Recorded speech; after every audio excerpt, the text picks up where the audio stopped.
Maharashtra news, सर्वसामान्य जनतेचा।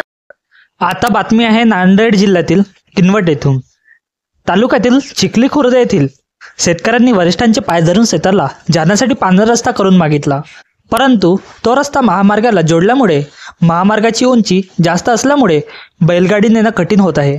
शेतकऱ्यांनी महामार्गाचे ठेकेदार यांना विनवणी केली की या ठिकाणी एक सिमेंट पाईप लावून लेवलिंग रस्ता करून द्या, अन्यथा आमच्या खूप मोठं नुकसान होईल।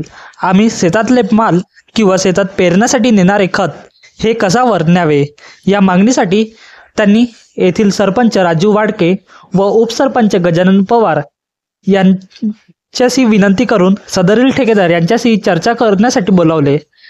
सदरील ठेकेदार हे उडवाउडवीचे उत्तर देत असल्याचे व्हिडिओ व्हायरल झाले आहे व शेतकऱ्यांनी वरिष्ठ अधिकाऱ्यांनी याकडे गांभीर्याने लक्ष घालून शेतकऱ्यांना सुरळीत रस्ता करून द्यावा अशी मागणी चिखली खुर्द येथील शेतकऱ्यांकडून होत आहे।